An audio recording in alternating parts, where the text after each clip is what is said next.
Sarah Martinez had always been different from her co-workers at the downtown law firm.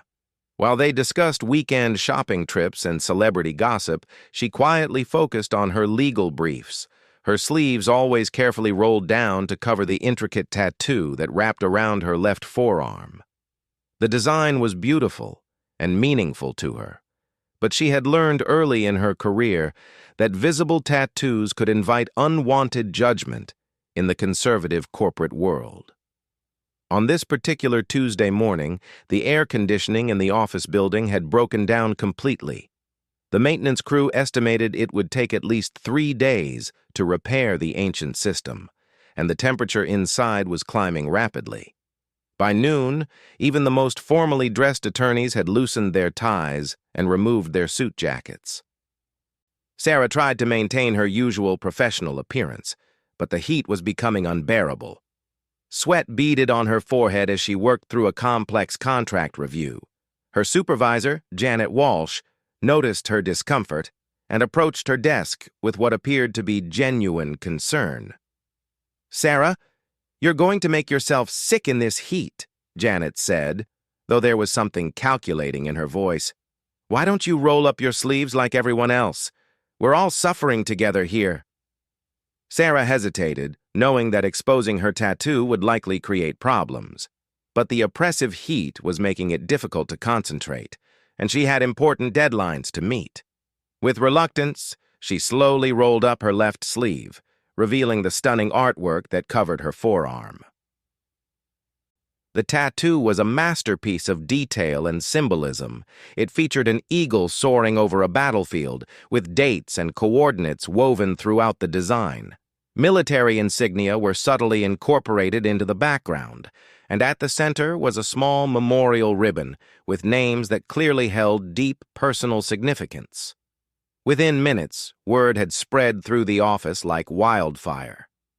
Co-workers began gathering around Sarah's desk, some pretending to discuss work matters while stealing glances at her exposed arm. The whispers started almost immediately. "I never would have guessed she had something like that," murmured Rebecca from accounting. "It's so aggressive looking." "Totally unprofessional," added Marcus from the legal research department. "What was she thinking when she got something so visible? And all that military stuff. It's kind of intense, don't you think?" Janet Walsh seemed particularly pleased by the attention Sarah's tattoo was receiving. She had never liked Sarah's quiet confidence and the way clients specifically requested to work with her. This seemed like the perfect opportunity to undermine her colleague's professional reputation. "I have to say, Sarah," Janet announced loudly enough for several nearby attorneys to hear, "I'm quite surprised. That's quite an extensive piece of artwork you have there. Very bold choice for someone in our profession." Sarah felt her cheeks burn with embarrassment and frustration. She had earned her law degree through night school while working full-time, graduated at the top of her class, and had an impressive track record with clients. But now her colleagues were treating her like a curiosity rather than a respected professional. "It has personal meaning," Sarah said quietly, attempting to deflect the attention and return to her work. But Janet wasn't finished. "I'm sure it does, dear. It's just that our clients expect a certain level of traditional professionalism. You understand, don't you? Image is everything in this business." More co-workers had gathered, and Sarah could feel their eyes examining every detail of her tattoo. Some seemed genuinely curious, but others wore expressions of barely concealed disapproval. She had worked so hard to prove herself in this firm, and now she felt like all of that effort was being overshadowed by their superficial judgments. "Maybe she was in some kind of trouble before," whispered someone behind her. "You know how some people get those kinds of tattoos to look tough. Or maybe she was trying to impress some boyfriend," suggested another voice. "Girls do crazy things sometimes." Sarah's hands clenched into fists under her desk. These people knew nothing about her life, her experiences, or the profound meaning behind the artwork on her arm. They were making assumptions based on ignorance and prejudice, reducing something deeply personal to office gossip. The situation grew worse as the afternoon progressed. During the monthly staff meeting, Sarah noticed several colleagues pointedly staring at her tattoo instead of paying attention to the presentation. When she volunteered to take on a new client case, she saw Janet exchange meaningful glances with other senior staff members. "Perhaps we should assign this one to someone else," Janet said with false sweetness. "This particular client is very traditional, very conservative. We want to make sure we present the right image, you know?" Sarah felt a surge of anger and hurt. She had successfully handled dozens of conservative clients, building strong professional relationships based on her competence and dedication. But now her colleagues were questioning her abilities based solely on her appearance. The worst part came during the afternoon coffee break. A group of junior associates had gathered near the break room, and Sarah could hear them discussing her as she approached to refill her water bottle. "I always wondered why she wore long sleeves even in summer," said Tom Bradley, a recent graduate who had joined the firm 6 months ago. "Now it makes sense. She was hiding that whole military thing." "It's kind of creepy, actually," added Lisa Chen, another new associate. "All those weapons and battle scenes, what kind of person gets something like that permanently tattooed on their body?" "Maybe she has some kind of aggression issues," Tom suggested with a laugh. "We should probably be careful around her. You never know with people who glorify violence like that." Sarah stood frozen in the hallway, listening to colleagues who knew nothing about military service or sacrifice mock something that represented the most important experiences of her life.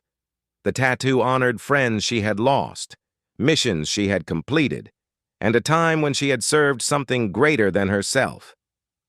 She thought about her brother Miguel, whose name was inscribed in elegant script within the memorial ribbon on her tattoo. He had been killed by an improvised explosive device during his second deployment to Afghanistan, leaving behind a young wife and 2 small children. The eagle in her tattoo soared above coordinates that marked the location where he had made his final sacrifice. She thought about her own service, the months she had spent in combat zones providing legal support to military units. The dates woven into her tattoo marked significant operations where she had helped coordinate humanitarian aid, prisoner transfers, and civilian evacuations. Each element of the design represented courage, sacrifice, and service to country. But her colleagues saw only what fit their narrow preconceptions. To them, military imagery meant violence and aggression. They couldn't conceive that someone might choose such artwork to honor fallen heroes or commemorate service to something greater than personal ambition.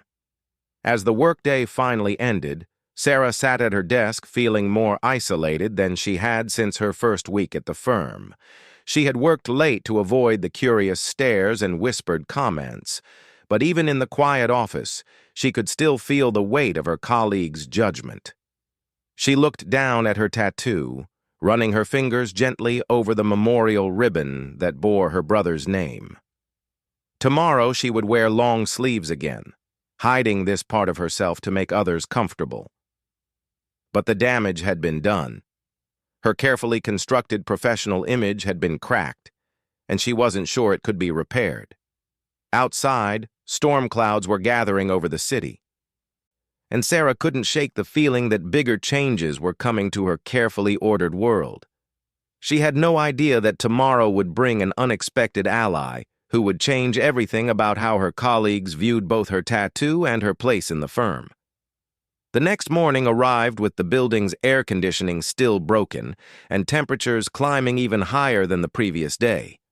Sarah had deliberately chosen a long-sleeved blouse despite the heat, determined to avoid repeating yesterday's humiliation. She arrived early, hoping to accomplish some work before the office filled with colleagues who now looked at her differently. Her strategy worked initially. The quiet morning hours allowed her to make significant progress on several cases without distraction.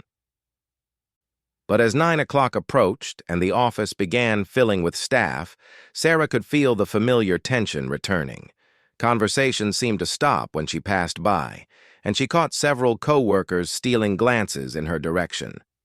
Janet Walsh arrived with her usual dramatic flair, immediately complaining loudly about the heat, while making pointed comments about maintaining professional standards even in difficult circumstances. Her words seemed directed at no one in particular, but Sarah felt the implied criticism. By 10:30, the temperature had become truly oppressive. Even the building's security guards had shed their uniform jackets, and the reception area looked more like a casual Friday than a typical Wednesday at a prestigious law firm. Sarah's determination to keep her tattoo covered was becoming physically challenging. "This is absolutely ridiculous," announced Dr. Patricia Williamson, the firm's senior partner, as she emerged from her corner office looking uncharacteristically disheveled. "We can't expect people to work effectively in these conditions. Everyone, please dress comfortably until this situation is resolved. Remove jackets, roll up sleeves, do whatever you need to stay cool." The announcement created a wave of relief throughout the office, but Sarah felt trapped. She knew that revealing her tattoo again would only invite more scrutiny and judgment. She tried to find a middle ground by rolling up her right sleeve while keeping her left arm covered, but the asymmetrical approach looked awkward and drew even more attention. Around 11:15, the elevator chimed and Sarah looked up to see an unfamiliar man entering the reception area. He was tall and imposing, with salt and pepper hair and the kind of bearing that immediately commanded attention. He wore an expensive charcoal gray suit that somehow looked crisp despite the building's oppressive heat. The visitor approached the reception desk and spoke quietly with Amanda, the young woman who managed the front office. Sarah couldn't hear their conversation, but she noticed Amanda's posture straighten considerably as she listened to whatever the man was saying. "He's here to see Dr. Williamson," Amanda announced to the office in general. "This is Colonel James Mitchell, retired. He has an appointment regarding the Henderson estate case." Sarah felt her heart skip slightly at the word colonel. The Henderson estate was one of the most significant cases the firm had handled in recent years, involving a complex military pension and benefits dispute. She had been peripherally involved in some of the research, but hadn't expected any military officials to visit the office. Colonel Mitchell followed Amanda toward Dr. Williamson's office, but his path took him directly past Sarah's workspace. As he approached, she noticed his eyes briefly scanning the office, taking in details with the kind of systematic observation she recognized from her own military experience. Janet Walsh chose that moment to intercept the colonel's progress, positioning herself directly in his path with what she clearly intended as a welcoming smile. "Colonel Mitchell, what an honor," Janet gushed, extending her hand dramatically. "I'm Janet Walsh, senior associate. I've been working extensively on military-related cases here at the firm. Perhaps we could discuss your needs before you meet with Dr. Williamson?" The colonel accepted her handshake politely but briefly. "Thank you, Ms. Walsh. I'm actually here for a specific consultation that Dr. Williamson arranged." "Of course," Janet continued, undeterred by his obvious desire to continue toward his appointment. "I just want you to know that we take military matters very seriously here. We understand the importance of proper respect and traditional values. We're not like some firms that might hire people with questionable backgrounds or inappropriate military associations." Sarah cringed at Janet's words, recognizing the subtle dig directed at her. Other co-workers had begun gathering nearby, apparently drawn by the presence of a distinguished visitor and Janet's increasingly loud conversation. "I'm not sure I understand what you mean by inappropriate military associations," Colonel Mitchell said, his tone cooling noticeably. "Could you clarify that statement?" Janet's smile became more strained, but she pressed forward. "Well, you know how some people try to exploit military imagery for attention or to appear more interesting than they really are. We believe in authentic respect for military service, not superficial displays. Such as? The colonel asked, his voice now carrying an edge that made several nearby employees step back slightly. Before Janet could respond, Tom Bradley decided to join the conversation, apparently feeling emboldened by what he interpreted as support for his previous day's comments. Yesterday, we discovered that one of our staff members has this huge military tattoo, Tom said with a knowing look. Very dramatic, lots of weapons and battle scenes. Honestly, it seemed like someone trying too hard to look tough, you know? Not the kind of tasteful military respect you'd expect from a real veteran. Colonel Mitchell's expression had hardened considerably, but his voice remained controlled. And where is this staff member now? Right over there, Tom said, pointing directly at Sarah's desk. Sarah Martinez. She kept it hidden until yesterday when the heat forced her to roll up her sleeves. Quite a shock, really. All that aggressive military imagery from someone who works in legal research. Sarah felt mortified as Colonel Mitchell's attention turned toward her. She had been trying to remain invisible during this conversation, but now she found herself the center of focus. The colonel's piercing gaze seemed to take in every detail as he looked in her direction. "Ms. Martinez," Colonel Mitchell called out, his voice carrying clearly across the office. "Could I speak with you for a moment?" Sarah's colleagues exchanged glances that clearly conveyed their assumption that she was about to be criticized by this distinguished military officer. Janet Walsh looked particularly pleased, apparently believing that her comments had prompted the colonel to address what she saw as inappropriate behavior. Sarah approached reluctantly, acutely aware that most of the office staff was watching the interaction with undisguised curiosity. She had no idea what to expect from this encounter, but she steeled herself for another round of judgment and criticism. "Yes, sir," she said quietly when she reached the small group that had formed around the colonel. "I understand you have a military tattoo that some of your colleagues find concerning," Colonel Mitchell said, his tone neutral but his eyes sharp and observant. "Yes, sir," Sarah replied, feeling heat rise in her cheeks again. "Would you mind showing it to me?" the colonel asked. Sarah hesitated, glancing around at her colleagues who were clearly anticipating her embarrassment. But something in the colonel's demeanor suggested this wasn't going to unfold the way her co-workers expected. With resignation, she slowly rolled up her left sleeve, once again revealing the intricate artwork that had caused so much controversy. Colonel Mitchell stepped closer and examined the tattoo carefully, his expression growing more serious with each detail he observed. Sarah watched his face as his eyes took in the eagle, the coordinates, the dates, the memorial ribbon, and the subtle military insignia woven throughout the design. The office had grown completely silent.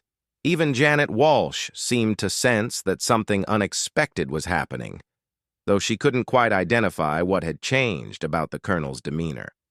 After what felt like several minutes, but was probably less than 30 seconds, Colonel Mitchell looked up from Sarah's tattoo and directly into her eyes. "Where did you serve?" he asked quietly. "Afghanistan, sir. Legal support for forward operating bases," Sarah replied, her voice barely above a whisper. "What unit?" the colonel continued. "3rd Infantry Division, sir. Judge Advocate General Corps." Colonel Mitchell nodded slowly, and Sarah thought she saw something that might have been respect flickering in his expression. "And this memorial ribbon?" he asked, gesturing toward the elegant script that bore her brother's name. "My brother Miguel, sir. He was killed in Kandahar province during his 2nd deployment." The colonel was quiet for a long moment, still studying the tattoo and apparently processing this information.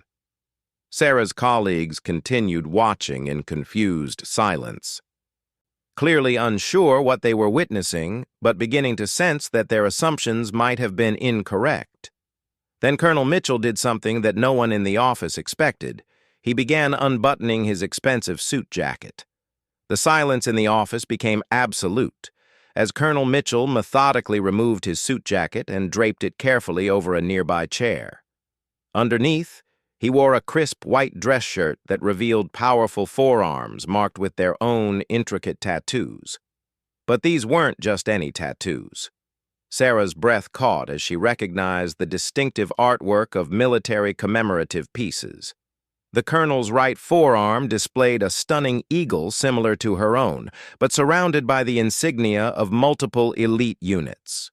Airborne wings, ranger tabs, special forces crests, and deployment ribbons created a tapestry of distinguished service that spoke of decades in uniform.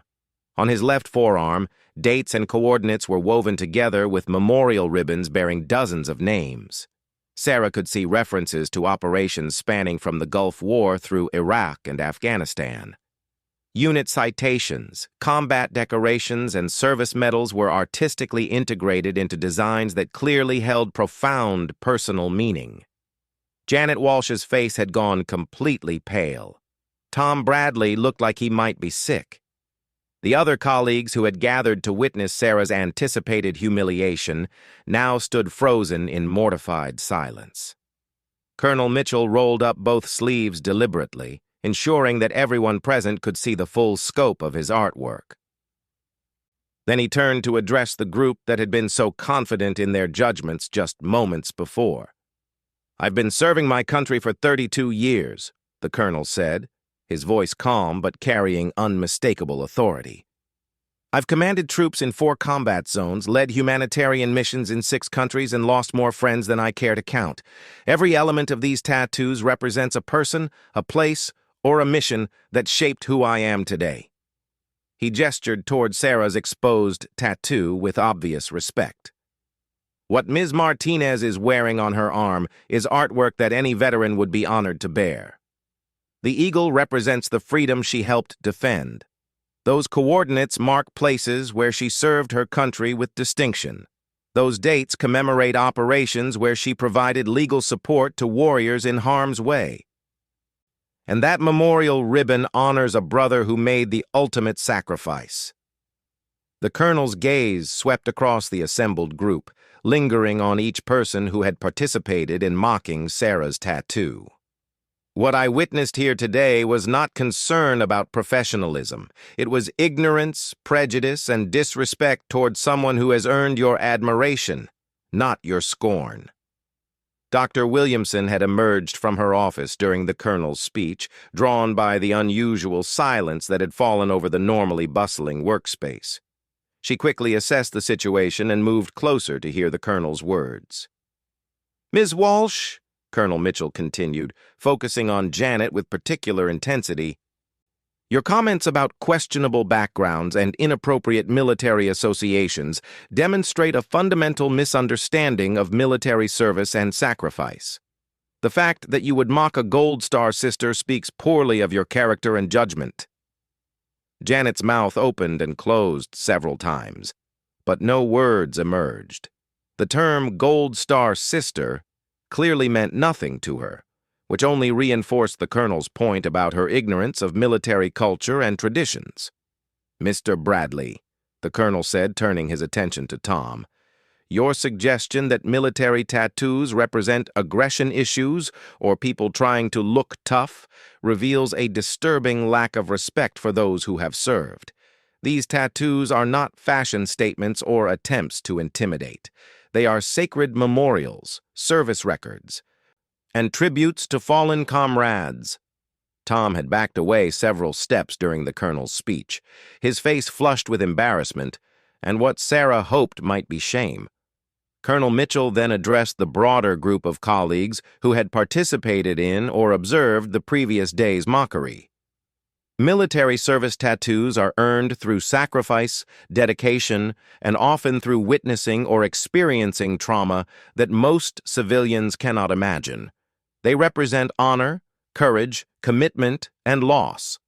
The fact that any of you would treat such symbols as objects of ridicule or professional liability demonstrates a profound failure of understanding and respect." Dr. Williamson stepped forward at this point, her expression serious and concerned. "Colonel Mitchell, I apologize for what you've witnessed here today. This behavior does not represent our firm's values or our respect for military service. Please know that we will be addressing this situation immediately and thoroughly." "I appreciate that, Dr. Williamson," the colonel replied. "But my main concern is not for myself. It's for Ms. Martinez, who appears to have endured unprofessional treatment based solely on ignorant assumptions about her service and sacrifice." Sarah felt tears threatening to spill over. After months of hiding this part of herself, and then enduring a day of judgment and mockery, having someone not only understand but defend her tattoo's meaning felt overwhelming.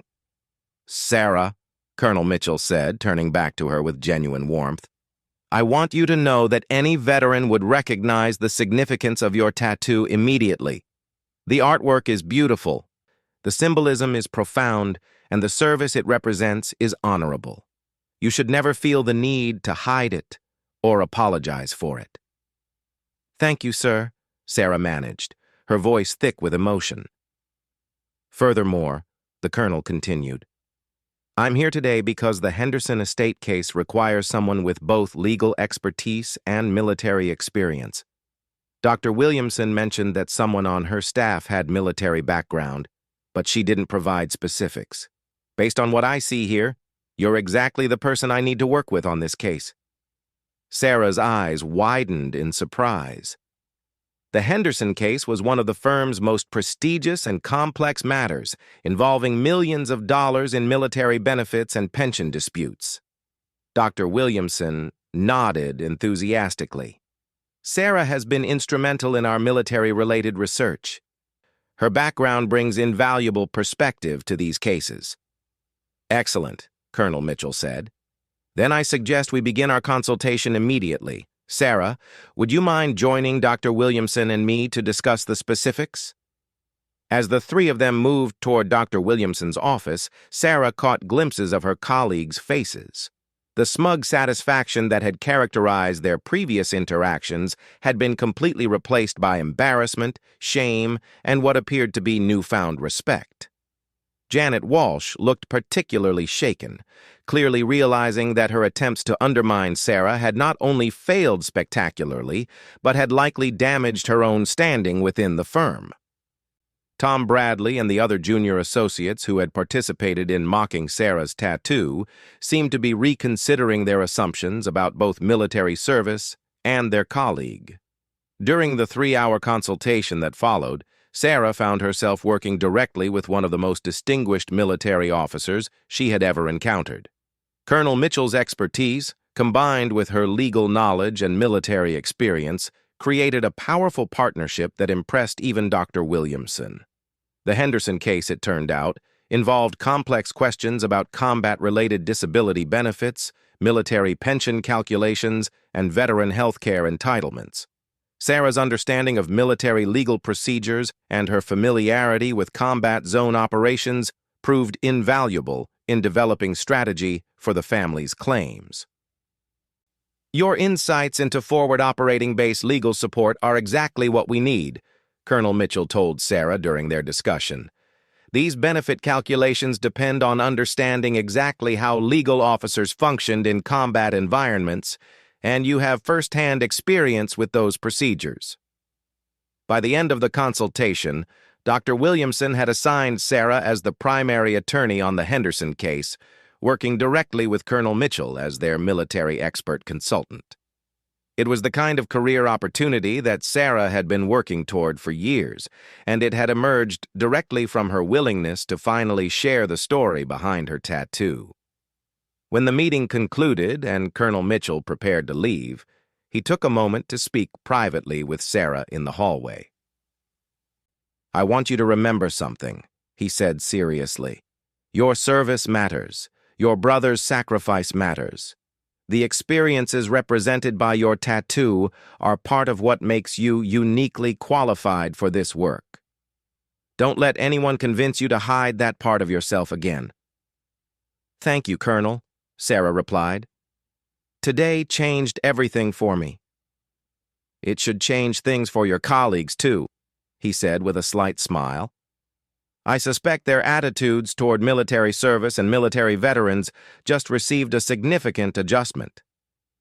As Colonel Mitchell departed, Sarah returned to her desk to find a very different atmosphere than she had experienced the previous day.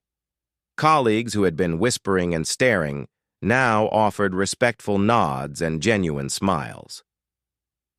Several people approached to apologize for their previous comments and to express interest in learning more about her military background. Janet Walsh, notably, had spent the afternoon reassessing her own behavior and apparently realizing that her attempts to undermine Sarah had backfired completely. She approached Sarah's desk near the end of the workday with obvious reluctance. "Sarah, I owe you a sincere apology," Janet said, her voice lacking its usual confident tone. "My comments yesterday and today were inappropriate and unprofessional. I clearly don't understand military culture as well as I thought I did." Sarah looked up from her work, considering her response carefully.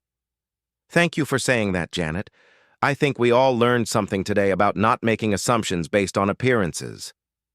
The next morning, Sarah arrived at work wearing a short-sleeved blouse for the first time since joining the firm.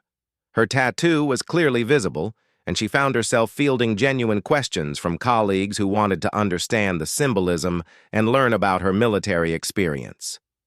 The building's air conditioning had finally been repaired, but Sarah no longer felt the need to hide behind long sleeves regardless of the temperature.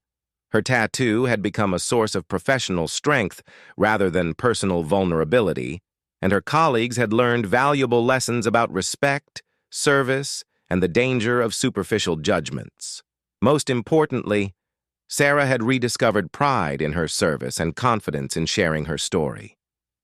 The memorial ribbon bearing her brother Miguel's name would never again be hidden away as something shameful, but would stand as a visible tribute to his sacrifice and her own commitment to honoring his memory through her continued service in a different uniform.